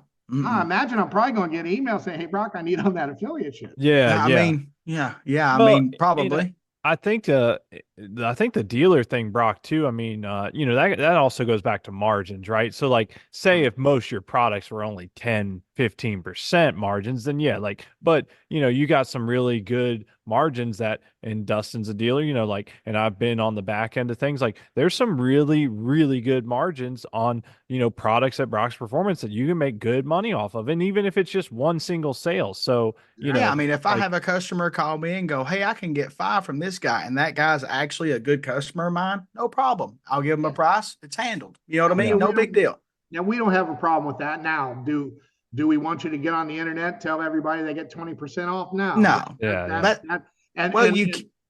You got to be able to calculate. Why not, Brock? Why don't you want us to make because it harms the brand. It kills the market value. Yeah, I didn't spend, oh God, you think these are big numbers, but our inventory management system that Dustin can go on. I had a guy tell me, he's like, Brock, He goes, I was at the racetrack, and he's a dealer. He's like, I was at the racetrack. A guy comes up, says, man, I really like your pipe. He's like, well, I'm a dealer. Would you like to, you want to buy one? Pull your phone I out. was like, We yeah. can find out right He now. whips out his phone. He goes, okay, well, Brock's has it in stock. If you want to go ahead and pay me, I'll place the order, and Brock will drop ship it directly to your house. I love You it. don't even have to come get it from me. Yeah. Boom, boom. He takes the difference between what he sold the pipe to the customer for and what he paid, and bam, straight into his bank account, straight into his pocket. So before people gets like to conclusions on like, oh, they're making a lot of money. So first of all, as a business, if somebody goes on my website and buys something using that damn shop pay installments, they get 7% of whatever the hell it is. Yeah. So then, Dustin, if I give you a break, I might get 5. That's my choice, but you got to always remember that. Like, no matter what you sell, you could eat 7% of it just because their payment choice every time. Yeah, And that's business, right? You got to make sure you factor that. You can't advertise 5% above cost because you're about to eat a shit sandwich if you I'll do. tell you what, I could have both your hearts stop if you saw our credit card. Oh, fees. yeah. Oh, I bet. Like, Well, I mean, I know what I pay, and I'm nowhere near even Chris's level. So, and I mean that also goes back to the business thing, and you'll have a customer want to return something, and then they'll get all frustrated and like, well, that's not what I spent. Well, no shit, because that's not what I got. You know what I mean? Yeah, Like there's yeah. fees, there's processing fees, as Dustin was saying. Like it's $255 an hour to take your product back that we probably won't even be able to resell. Yeah, and don't give exactly. me started on, okay, if you spend over, what is it, $300 at Brock's, you get free shipping, right? Yep. All Yep. right. Well, guess what? Brock paid shipping. Brock paid insurance on that shipment, which at UPS is $1.100 most of the time. Like that shit ain't cheap. So a set of wheels, he's got at least 60, $70 in shipping that he just now give you. And they don't think about that though. That was free to them. You know what I mean? During COVID, it cost us almost $300 per wheel to get them shipped from South Africa to us. Yeah. There's only so much you can raise your prices to be able to cover giant expenses like that before your customer's like, fuck that, I'm not going to buy your stuff. Yeah. Since COVID, the biggest email thing I get is price changes. Like it happens, right? Like it's life because everything's going up. Gas is high. People want paid more. Like it's just a vicious cycle, Well, and as we're talking about all this, they're going, oh, Brock, man, y'all are making so much money. Good employees cost a lot. And you got to take care of them good employees or you won't have them no more. We pay hundreds of thousands of dollars for health insurance for the employees. That's a whole nother level of employment. Like people want that because they have to buy it if they don't get it. If you're covering it, that's a perk. We've got employees that'll flat out tell you, I work here because you offer health care. Who offers health care in the damn motorcycle industry? Only the good ones, right? Yeah. Offer health care, and my last job wouldn't do it. And I don't want to work for them anymore. I don't even care if I make more money, so long as I've got my health care. And the way we do it here at Brock's is, so in order to every year we're getting a 10% price increase, period. Oh, yeah. I wish I could raise all my prices 10% every year. Don't you, Dustin? Oh yeah. The insurance people do that every single year, and we know it. Well, to offset that, now you've got these crazy out of pockets, family out of pocket, $8,000, $10,000, $12,000. So Jeff, once again, a really, really, really bright dude, he said, why don't we just put some money aside, and if an employee has something catastrophic go down, we will limit them to what the single payment would be for a single employee, and we'll just go ahead and put the rest in. So that's just taking good damn care of your workers. You have a baby, you have an accident, man, we are here to make sure everybody is happy, and our employees are happy, our customers are happy, and they wouldn't be happy without the employees. It's all just a big circle that needs to work together. So that Brock's happy. Everybody's happy.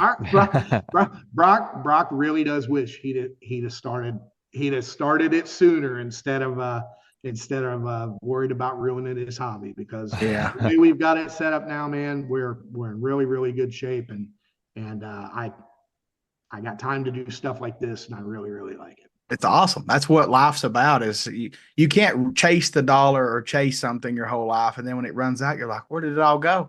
You Yeah. wasted it all. Like, I mean, Ben gets on me because I get stressed out. I'm always trying to work, get it, get it, get it. Sometimes you just got to set everything down, step the fuck back, and be happy and take time with your family and just chill out. And money don't mean nothing sometimes. Like, you just have to do that. No, you're right. You're absolutely right, Dustin. Yeah. That was an exceptional overview of how sponsorship supposed to be, how it is, how it's changed. I'm about to set up an affiliate link for show. Well, and so, like I said, we took our form offline, but we do want to help go-getters that want to get into this stuff. So right now, the best way, not actually the only way, you can send an email to sponsorship@brocksperformance.com. Tell us who you are, tell us why you think you deserve sponsorship, but most importantly, man, tell us exactly what you want. Because if we don't know exactly what you want, we don't know what to take out of the budget that we set back in November. So I don't know, is you get shoved aside. I'm sorry. Hey, sir, I don't want product. I just want a link so I can sell shit. Perfect. I want you to have a link. I'm the guy. That's awesome. That's awesome. Oh man. Yeah, that's good stuff. Ben's writing it down right now. I got this. I man, well, it goes back to the beginning of this whole conversation, and Dustin and I have been there, back in the day, we were wanting and struggling and trying to get sponsors because every bit helped back then. But to be quite honest, we're in an expensive sport, man. Yeah.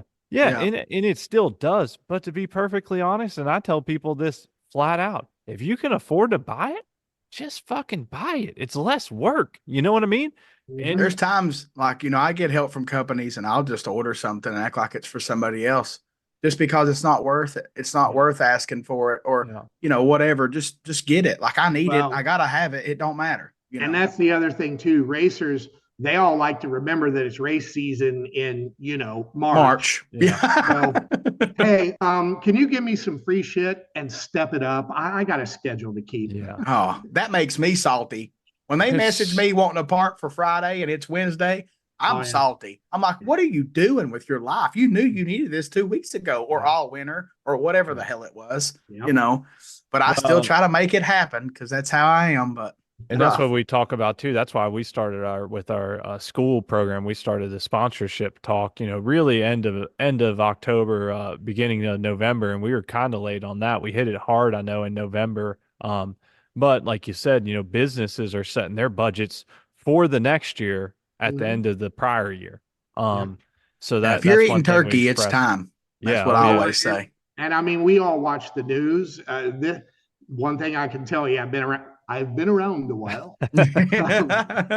Election years are all jacked up. So, as a business, you have to be responsible and you have to set your budget, a realistic budget that you can adhere to. If you want to continue, the ball that you've started rolling. So, some companies are just, they like I said, I'm not going to borrow money for you to go have fun. Oh, so, yeah. Well, a lot of companies they've shut down a lot of it, and we're proud that we can continue to support our industry and continue to support the race organizations and do the things that we do for Brock's, because I mean, I love this stuff. It's in my blood. I can't get it out. I may have switched addictions from racing to building Brock's Performance and running Brock's Performance. That's your new addiction. And that's a very good one to have because you're thinking of the future of your family. Exactly. One of them has potential to damage your family, and one of them has potential to well, I tell Ben this a lot. You got a legacy, right? Like, your legacy will live on if you do all you can to build it strong when you leave. That's just the way I look at it. Mine, my wife's in trouble. I mean, I'm just Brock. Ben knows. I mean, I don't. We're sitting over here in the middle of some cornfields in Beaver Creek, Ohio.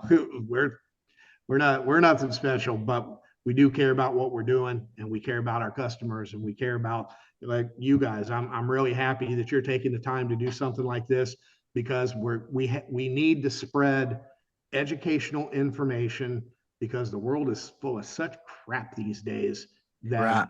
to get good advice and good information is something that's priceless. If we can have these podcasts and give somebody something to laugh about, maybe learn something on the way to work, we're doing a damn good job. That's the way I I look mean, at it. you just covered everything and the reasons why Dustin are doing this. At the onset of last year when we first started this, Brock, we had some ideas of what and why we were doing it, but it wasn't complete.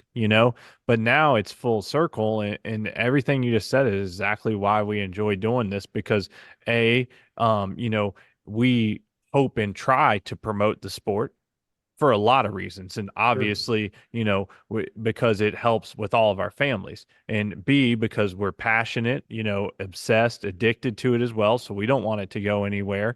But, we like to have fun and enjoy it. And there could be some hot topic stuff. And we do try and touch on anything that's hot topic. But going back to what we talked about earlier in this conversation, we're not going to go out of our way to even if it's a taboo or hot topic, like we're not going to drag a business or a series through the dirt or anything like that's counterproductive. So, if we can just be good stewards of the sport and industry, then we're just plenty happy. And to be completely honest, we've said this multiple times, really the reason we kept going last year and the reason we're still doing it is because we had so many people come up to us at the racetrack and say, man, that podcast got me through a work day. It got me through a work week, a drive. Like that's really what kept us going because at the end of the day, and I mean, that's why we're so thankful for any guest that takes time out of their busy schedule, like you, Rodney, everybody that's been on the show, because time is money, and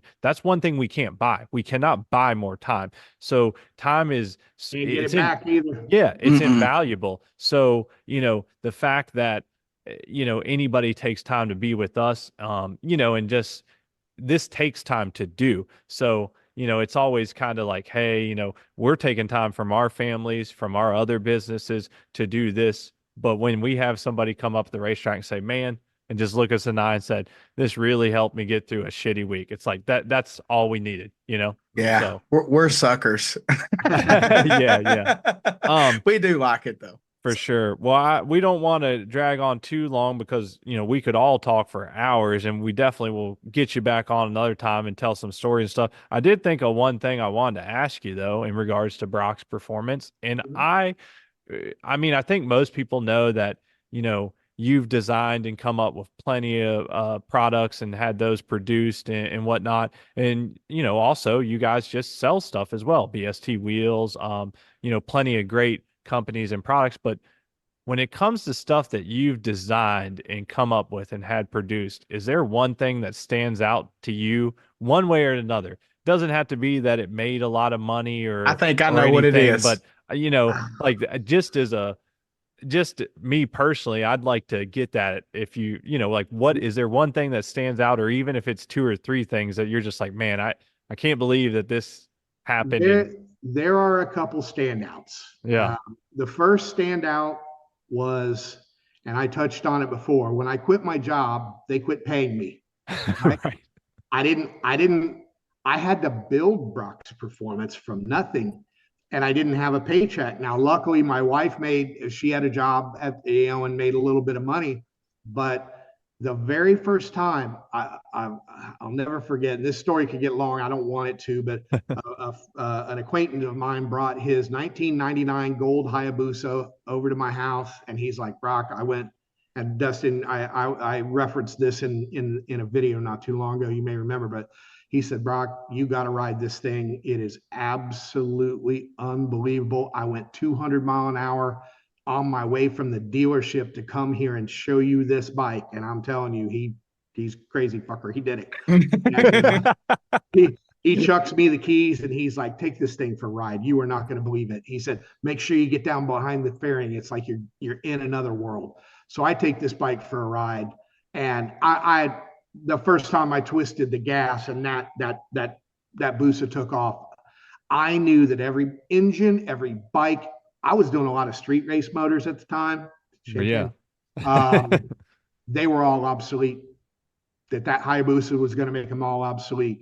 He's like, "You want to take to the track Thursday?" I'm like, "Oh hell yes, let's go!" I couldn't wait, man. I was at the track before he showed up. I had my leathers on, my gloves on, as he rolled up, like, "Gimme, There's gimme, that. gimme, There's gimme, that gimme." addict, guys. Man, I jumped on that Busa and I tried to take off, and it went.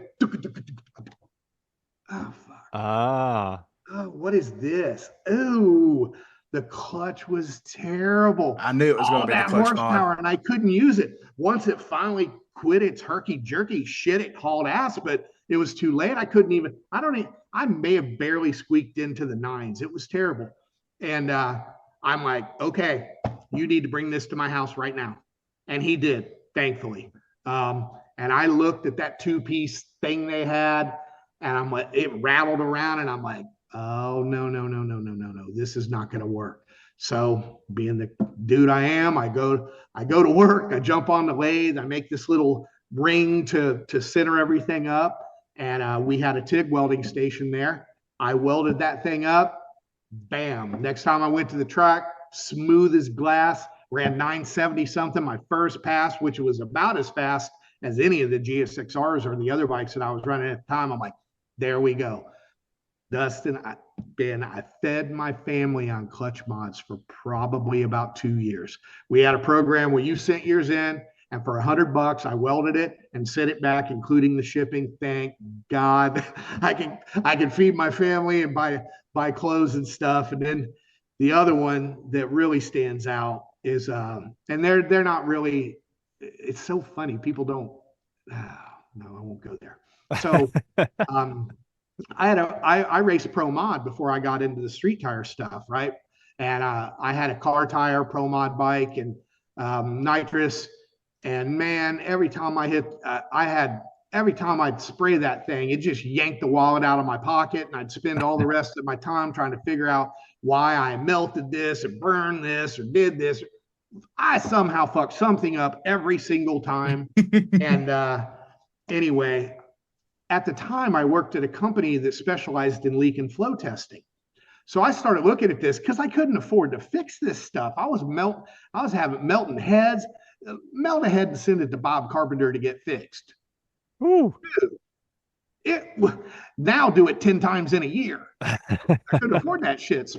And especially once I didn't have a job, I'm like, no, this ain't gonna work. So I started looking at it, and by total blind ass luck, we got a job in from Honeywell, and we had to test these solenoids. Honeywell, who the hell is that? Well, they're the ones who make nitrous solenoids. So I built this test station for the solenoids, got really good at testing them, seeing how they flowed, noticed the flow characteristics and stuff. And I said, wait a minute. If these things flow like that, what's going on in my bike? My exhaust gas temperatures would vary 400-500 degrees between cylinders. Why? I had the same pistons, had the same spark plugs, had the same everything, but I had a problem. So they weren't getting. I started flowing my nitrous jets. I've got a flow meter that flows to 1,000th of a CFM. I promise you, I could set it up for you. I set that thing there and go like that, and it registers flow from waving my hand in front of it. That's before it has air coming through it, where I'm actually measuring the orifice diameter. But one of the things I found out was brass jets are really soft. Nitrous is a gaseous mix of ice cubes coming at hundreds or thousands of miles an hour, and it would actually extrude hone the brass. So I'd flow jets, I'd go down the track, blow my shit up, flow my jets again, and find out that my nitrous jets had magically gotten bigger. Oh my goodness. They were honing it. So I came up with a different material, but we were also doing a lot of temperature chamber testing at the time. So brass also, it has a tendency, it expands and contracts at such a rate to where we were actually having differences depending on the pressure and all the a lot of the other things that were going on, because the brass would cool down, make the hole smaller, and then the nitrous would go through it, make the hole bigger again, and you ended up, I would flow test these things to where they were absolutely perfect. Got these reamers, I'm doing them by hand. They all flow perfectly. I make 2 passes, I flow them again, it's all fucked up. So I came up with a stainless material that was a lot more thermally stable. I didn't have to worry about the shrinkage. It was a much, much stronger than the brass. I didn't have to worry about the holes changing sizes. I'm like, this is it. This is great. This is going to be fucking awesome. I got on the track and blow my shit up again. I said, wait a minute. There's only one thing left. Yep. The distribution block. Uh-huh. So I started looking at it and I went, wait a minute. If I've got this rectangle with 4 holes coming out, it was brain surgery, right? I took all the fittings out and I just cranked the nitrous bottle. Well, guess what happens? The one down here, cylinder number 1 that I loved burning up, Yep. would shoot nitrous out 4 feet. This one would shoot it out 3 3/4. This one would shoot it out 3. And this poor little fella here, all the rest of that flow was going out through there, and this one didn't hardly do anything at all. What the fuck? How am I gonna fix this? So I came up with this little deal. Uh-huh. Okay, now I got 1 hole. They're all going off at an angle. It's all the same angle. Bam! I quit blowing my shit up. My exhaust gas temperatures went down to 50 to 75 degrees between cylinders, which is about the resolution of the thermocouple that I was using at the time. And these things took off. I originally called them advanced nitrous distribution block or something. And like I said, I sent them to Schnitz. They packaged them all up and their customers were like, and we need some of them nitrous, those shower head things. Shower head? Yep. Dave Schnitz, he's like, Brock, that's what they're calling. I'm like, I don't have a problem with that. It's sort of catchy. Let's go with that. So I built these and they started working. One day, this was 1999, I got a call from Mike Watt at Nitrous Express. And he said, Brock, you don't know me. I'm the owner of Nitrous Express, Mike Watt. He said, we got customers asking for your little shower head blocks. He said, there's a couple ways we could do this. He said, I could just make them. He said, but that'd make me a creep. I don't like copying other people's designs. Said, I respect that. He said, but he said, I need to know if you can make these for me, but make them at a price to where when I sell them to my dealers can make profit. And that was my first real introduction to distribution. Right. Because he's distributing to dealers, and then Yeah. the dealers are distributing to retail. Everybody wants to make money. So I'm like, oh God, man, I'm selling them for this much retail and this much to Schnitz. Now I got to sell them to this much for Nitrous Express. So we started doing it. And my mom flow tested every single one of those distribution blocks for years on my tester to make sure. Ain't no love like a mama's love We right had, there. we had 100%, because what would happen sometimes when we'd anodize them, you would get like a little flash of anodizing. We didn't want that to fall off and go into somebody's jet and blow up their motor. So she'd flow them. If something was funny, we'd ream them out, do whatever we needed to do, test them. And these things really took off in the motorcycle industry. Well, Mike, first he ordered like 100 sets, and not too long later, he ordered like 250 sets. Not too long later, he ordered 500 sets. Not too long later, he ordered 1,000 sets. And my Mama's tired. Mama's Oh real my tired. So I call him up. I'm like, dude, are there that many motorcycles that need these things? He goes, Brock. He said, have you seen the Fast and the Furious? No. All these kids are buying these things for their Honda cars, their Civics. They work great. He goes, we are selling them like they are candy. I like candy. Something that rolled around in my head all of a sudden took off, and man, we just sold and sold and sold and sold those things. You know what kind of shower heads are on all my race bikes? Well, hopefully ours. You damn right. We I get the red ones and the blue ones, a little kit. and I use them for 2 stages, or I'll just use a single if I want to use the blue Well, one. you Whatever. you don't make them anymore, do you? We actually, one of the other big companies in the industry copied us, and it flattered me, but pissed me off. Yeah, yeah. So that sort of started us on the trend of not doing it. And then Mike, he's like, Brock, he said, man, we had gotten to the point where it almost didn't make enough sense for us to make them anymore. Right. Yeah. So we gave Mike permission to just go ahead and let his vendors take care of it. And I don't need to Yes. make it forever. Also, guess who was on Brock's website one time, and there was a bunch of they were 1/16th, I think. They were smaller shower heads. Yeah. They were for some reason on the discount list of Yep. stuff. Yeah, the clearance. And That's what I was Well, gonna say. that's an inventory turn. So now Yeah, we're this- back into my system, you know. The random hillbilly bought several of Nice. those. Well, that's what I was gonna say, because I remember me and Dustin both were like, "Shit, we got to grab some of these." Like whenever we knew that you had stopped like getting them produced, and they were just on clearance, and I was like, "Man, I guarantee you, I got a couple sets that are still shrink We wrapped made on them my 3 shelf." cylinders. We made them 4 cylinders, small and large. We Yep. made them on 6 cylinders. I used to have a picture of a dude had a Valkyrie with our 6-cylinder shower. I remember, heads and I hanging have out, them. proud as hell too, you know. I still have some in stock because I'll build nitrous kits with them and sell a kit with them.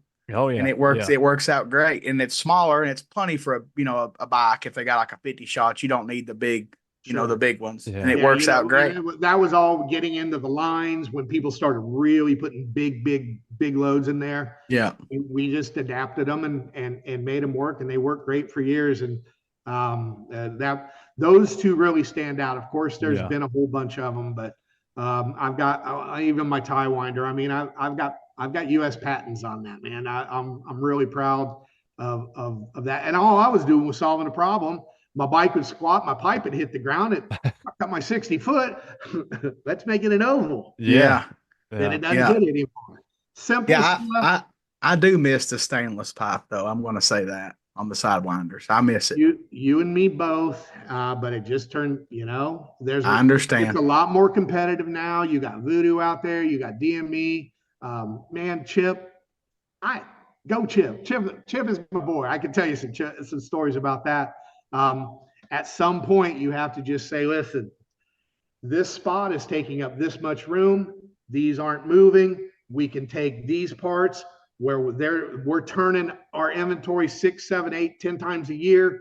Let's put those parts there so we can keep our dealers happy and not be out of stock. Yeah. Chris Moore needs more BSTs on the shelf so he can sell them with his affiliate link. And listen, I know we're running long here, but I showed you the numbers. If Chris calls me up on my cell phone and says, "Hey, Brock, I got a project. Would you mind helping out?" Duh. I'm going to tell that man no. Duh. I mean, how many do you need, Chris? Yeah. This big country No, needs for some real. too. Shit. I mean, it's real. He's got carte blanche. He's whatever he wants, but he earned it. He deserved it. Yeah. I know. See, that's the thing hard about he's people. working. They want to start hating. Well, when you put that work in, then you can't hate no more. You got to do the work. We are not. Chris is on the exact same playing field as everybody else on that list. Yeah. He's just doing a much better job. Yep. Yeah, that's awesome. Not saying anything bad about the other guys. But No. So one last thing I want people to do is make sure they go on Brock's Performance's YouTube channel and learn some shit, because it's my favorite place to be. If one pops up, I watch it every time. That's not me sucking up to Brock. Ben was aware of this. I do this all the time. If Brock posts a video, I watch it. I might be working and have it playing and listening, but it's on every time. That was one of the things beforehand. I don't know if I'd mentioned that. I feel like there was probably some beverages, but I feel like I mentioned that. That might have been why we called him the other night, Brock. But I know I probably mentioned that. Like, I know I did, because I remember actually that part. But I remember telling you, Brock, like, man, Dustin's excited about the podcast next week, because he's and look, every once in a while I peep in, try and check on you and Corey and all my friends and stuff, and watch some videos. But I mean, I wish I had a little bit more time. Yeah, but I wish I had more time to sit down and just enjoy the videos. But no, I know Dustin's always watching the information. Like, even Brock being here, I learn a lot, right? So like the information, you cannot be afraid of information and learning. Nobody knows everything. Nobody. No, you got to just learn. I learned from some of the comments from our video. And I would ask anyone who goes onto our YouTube channel to check that out. Man, look at the comments. There is a wealth of knowledge in the comments alone, because if somebody asks a question, if I answer it, me. That's Instagram's awesome. out of here. There ain't no bullshit. There's nobody. Yeah. You can't hire somebody to answer those questions. It has to be me. So check out the comments. And if you have any questions, I'm real easy to get a hold of, man. Social media, email, whatever. You can find me. It's just Yeah. pay attention, learn something. I'm the hoodie model. There you go. There you go. All right, man. Well, we know you got to get off and get back home. Dustin and I are luxuriously broadcasting from our homes, but we know you got to get home. So we want to thank you once again for not just taking the time with us, but for everybody that's going to listen to this and really sharing. Not only was it great information, but you opened up the books for us, and that was that was pretty cool to get some of the details out of that And info. I want to thank Chris Moore, because really, I mean, he doesn't got to tell anybody that stuff. No, But Chris, he really helps. When you pull out real numbers like that, it really puts an exclamation point on what we're talking about and how it can help other people. Like I said, people are clicking on links here and there. They have no idea that they're paying somebody, right? Yep. Yeah, exactly. At some point. So Yeah, anyway, for sure. I appreciate it, guys. Thank you very much. Thank you for being here, man. Yeah, Hopefully yeah. we can do this again not too long. Yeah, for we sure. will. We'll get you back on, and of course, whether you know it or not, because you got other stuff you're doing. We appreciate the support of Brock's Performance, whether you knew that or not, for the podcast this year. We got some amazing giveaways that we're gonna break down to some people soon. But whether you knew that or not, we appreciate Listen, it. I sleep with accounting. That's a good place to sleep. That is true. That is true. That is true. Awesome. We appreciate awesome, that. Yep. We really do. So, all Glad to right, help, buddy. guys. Thank you very much. Yep. All right. Yep. See you, We'll Brock. talk soon. Have a good evening. Bye.